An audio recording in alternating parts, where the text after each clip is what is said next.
Hi guys and welcome back again sa Happy Tummy Channel. Panibagong araw at panibagong negosyo ideas, negosyo recipe na naman ang ating ibabahagi para sa inyo. Sa ngayon nga guys, sa isang 1 cup ng ating cornstarch at isang piraso ng ating strawberry tang ay pagsasamahin natin sa isang napakasarap na merienda at patok na pangnegosyo. Kaya ano pang hintay mo? Tara na at simulan na natin ang pagluluto pagkatapos ng ating intro.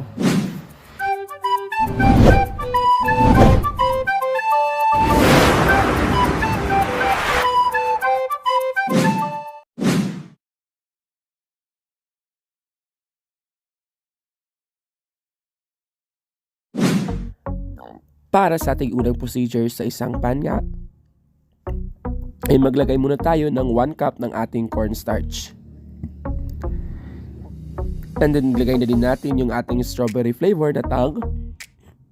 Maglagay lang tayo ng mga about 2 tablespoon ng ating tang strawberry. Hindi natin yan dadamihan. And then mix lang natin siya. Ayan guys, hindi pa naka-on yung ating kalan. And then naglagay lang tayo ng 1 cup ng ating tubig. And then mix lang muna natin siya hanggang malusaw yung ating cornstarch.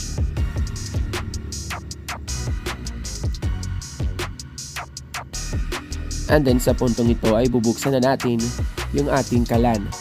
Medium heat lang ang ating gagamitin dito para hindi agad ito masunog. And then continue stirring lang hanggang magbuo-buo na nga yung ating mixture.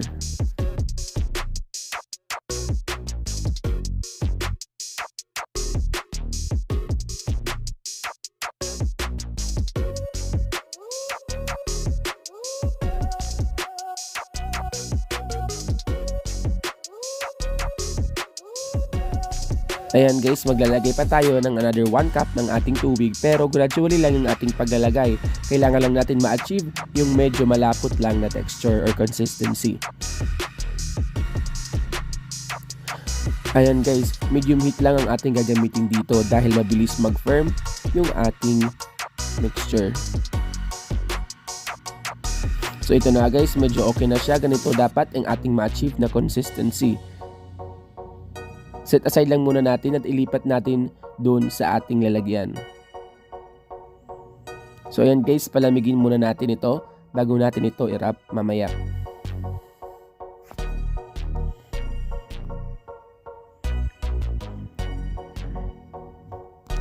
So ayan guys, pwede mo itong tikman kung medyo matamis na. Kung hindi pa ay pwede mong lagyan ng konting sugar lang.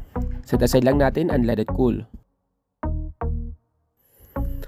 At para sa ating next procedure ay gagamit lang tayo ng ating lumpia wrapper. So paghihiwalay natin ito and then gugupitin natin sa gitna para hindi ito masyadong malaki.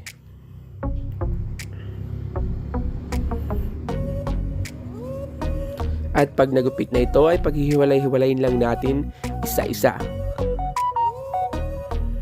So ito na nga guys, set aside lang natin at sa next procedure na tayo. Para sa ating next procedure ay ito lang ating mga kakailanganin. So meron na tayo dito yung ating tang mixture, yung ating itlog na egg white lang, at yung ating lumpia wrapper. So meron lang tayo dito 1/4 teaspoon and then kuha lang tayo ng ating strawberry mixture and then ilagay natin dun sa ating lumpia wrapper and then press lang natin ito para mag-spread out and then roll it out lang natin at brush natin ito ng ating egg white.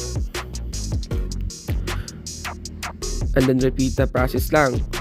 Kuha ulit tayo ng 1/4 teaspoon ng ating strawberry mixture and then press natin ito and narap lang natin at sa dulo ay mag-brush tayo ng ating egg white. So ayan guys, egg white ang ating gagamitin dito kesa sa tubig dahil sa tubig ay medyo natatanggal yung ating lumpia wrapper. So repeat the process lang hanggang maubos na nga yung ating strawberry mixture.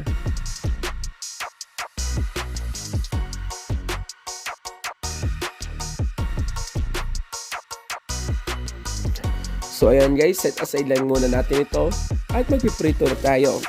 Sa isang pan nga, maglagay lang tayo ng oil and then painitin lang natin. Pag mainit na, ilagay na natin yung ating strawberry lumpia. Ayan guys, low to medium na apoy lang ang ating gagamitin dito dahil mabilis lang maluto ang ating strawberry lumpia. Lutuin lang natin ito ng 1 minute. Mabilis lang ito and then flip lang natin ito at lutuin natin ng 30 seconds. Antayin lang natin siyang mag golden brown yung ating lumpia. And then hanguin lang natin ito pag medyo na golden brown na siya. So ayan guys, dahil luto na nga yung ating strawberry, ay hindi na natin siya tatagalan sa pagluluto. Antayin lang natin siyang mag golden brown.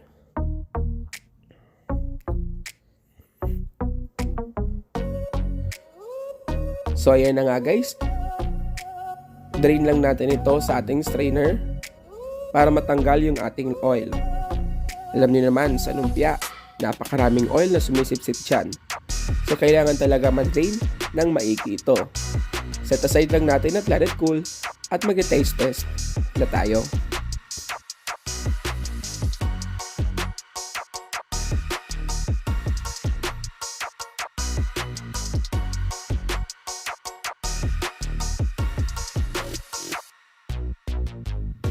Eto na nga guys ang ating napakasarap na strawberry lumpia.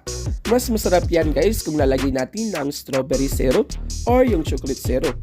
Depende na rin yan sa inyo. Ayan guys, pwede mo itong ibenta ng 2 to 3 pesos bawat isa. Nakadepende na rin yan sa iyo at depende sa laki ng gastos mo. Hindi ba guys, 3 ingredients lang ang ating ginamit dito at talagang papatok at papatok ito na pang negosyo. Para sa ating ingredients at costing ay nandun sa ating description box sa baba.